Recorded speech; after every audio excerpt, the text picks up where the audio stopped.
Number 3 now between Vinchester and Spring. This is going to be, obviously, it's going to be Arena. And this is Vinchester's... Wait, hold on a second.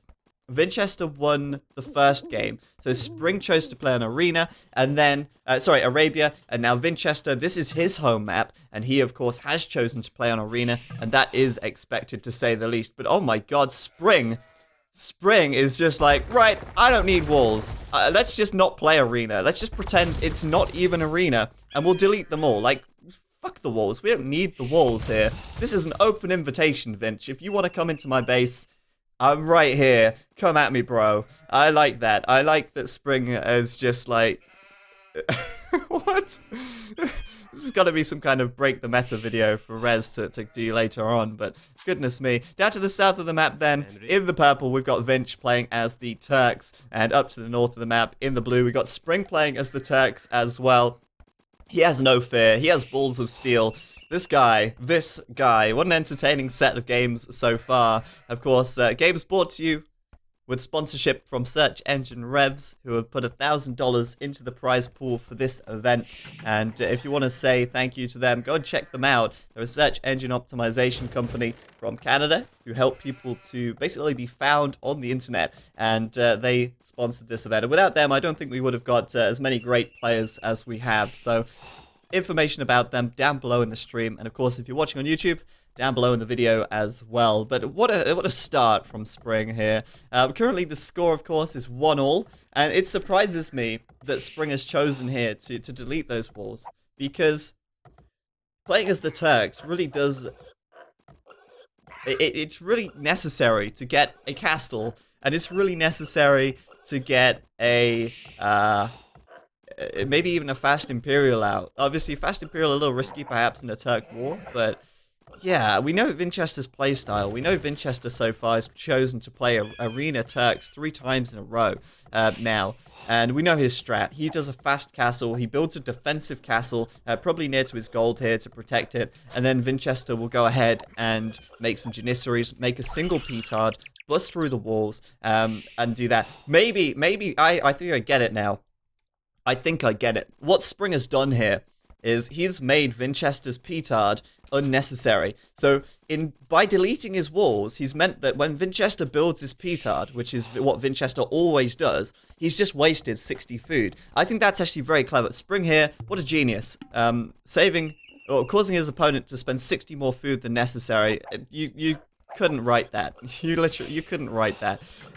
Funny though, they are both playing as the Turks, so Spring perhaps doing his research and expecting Vinchester to make this pick and not falling into the trap of choosing the Aztecs. But either way, the deletion of the walls, we don't know. Romain Montez in the chat, he reckons that we got to watch the chat, because the game chat, because he thinks that Spring is going to be giving it a bit of the smack talk. I think Spring likes to do that, actually. I think Spring does smack talk a lot. And I think it's interesting, smack talk, because it kind of does change your opponent's mindset a little bit. And those little comments at the end of that last game, like, you can't wall yourself out of this one, maybe casting doubts in Vinchester's mind. And with Spring deleting his walls here, it's just it's all symbolism. It's all symbolism.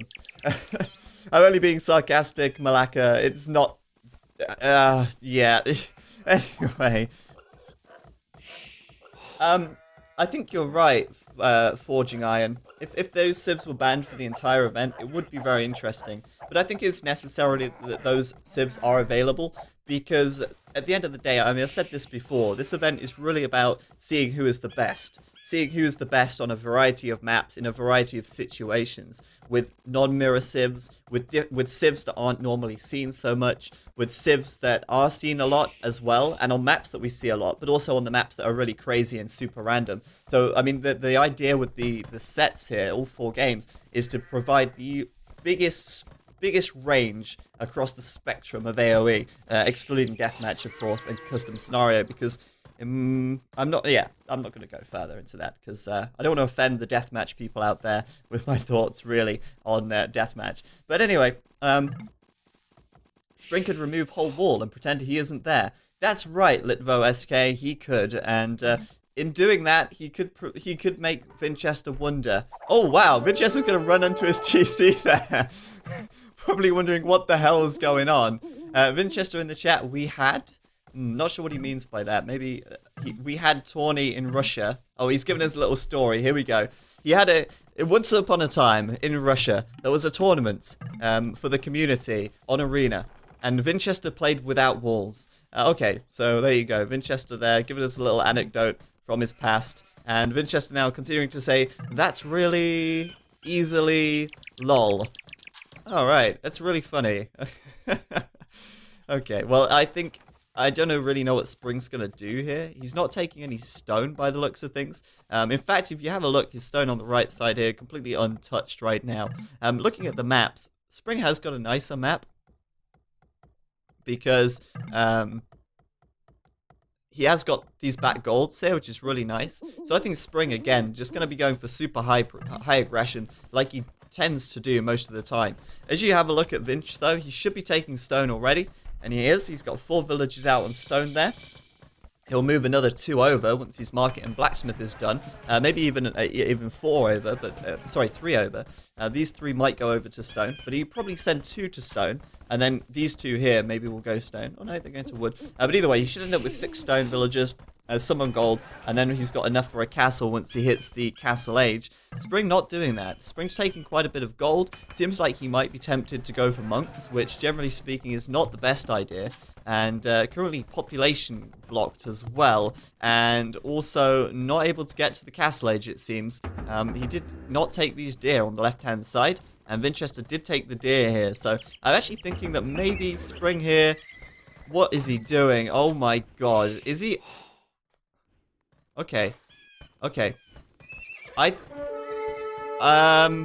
He's making a stable right now. He should still fast castle. Like, if he starts making scouts, I'm just gonna, like, punch him. I really don't know. Stable coming up. Maybe he's gonna just go, okay, actually, no, that is quite clever. What he'll probably do is light cavalry.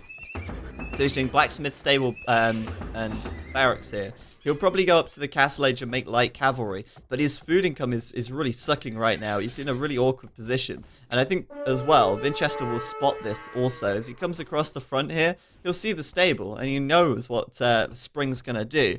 Maybe Spring anticipating some monks or something, because obviously light cavalry would be a good counter to that. But Vinch has seen everything now, and he could have hidden that away behind his walls.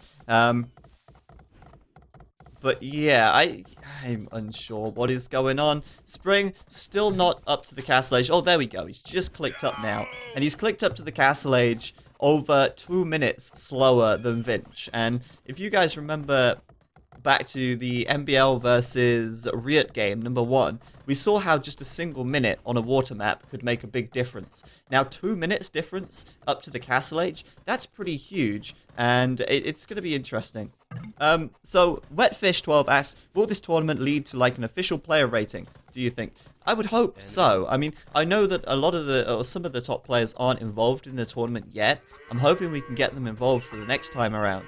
But since this event is going to run twice a year, and since we have multiple leagues with relegation and promotion, I do hope that we will see, yeah, I kind of hope that we'll eventually see some kind of official recognition, almost, of who the best players are. Almost like, you know, the Champions League or the Premier League in football to decide who is the best team. The same I want to see here for the best players. Obviously, you have to get all the best players to play, though, and that's obviously now a problem since some of them haven't signed up, which is a shame.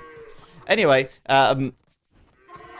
yeah, Vinchester here up to the castle age. Oh, you've got a point there, actually. Munch.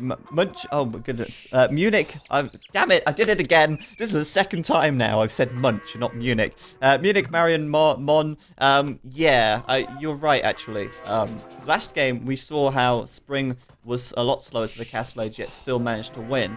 The arena and water maps are a little different because the castle time is really crucial, I feel.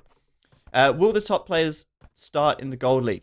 Color Crit, there are rules and regulations about about how players will be seeded into the brackets. But yeah, they'll be seeded into the Gold League, I think, for now. We'll have to think about that a little later on.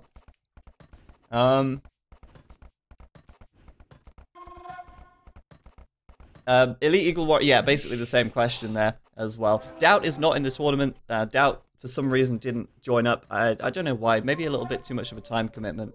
So I'm unsure. Thank you very much, Zugi, for becoming a Warlord for 3 months in a row. You're awesome. Thank you very much for the support. It's much appreciated. Here comes Vinch, though, blasting that villager on the left, blasting that villager on the right, blasting that villager in the middle. And this is the power of the Janissaries. They're an insanely good raiding force. They're very strong. The light cavalry from Spring, hoping to surround these guys and take them down. Never have I ever seen this kind of play before. But Spring here down by a couple of vills already. And obviously these Janissaries microing their asses off here to kill as much as they can. Taking down the monk before it can get a conversion. Walking back, moving around. And Jesus, that micro is just, it's too good to deal with. Janissaries too strong. And Spring in the chat, what a pro. And then resigning. Well, Spring, maybe if you had actually kept your walls up and maybe followed the metagame a little bit, maybe it would have gone a little better for you. A very, very fast arena game, which is unusual, and those Janissaries just proving how powerful they are. Vinchester just proving how strong that strategy can be, and Spring trying to break the meta, but kind of not doing very well in that game right there. Yeah, I feel like Spring is going to be feeling super salty right now. You're right, Bend Over, please. You're right, Elite Teutonic Knight. The salt is real, and Spring not even saying GG in that one, because he kind of boned himself. So he's only got himself to blame at the end of the day, but maybe he just didn't want to play Arena. I don't know. I don't know. You can't explain that. But that means that Vinch here going to get another point on the board, making it 2-1, and Spring is now playing for the draw.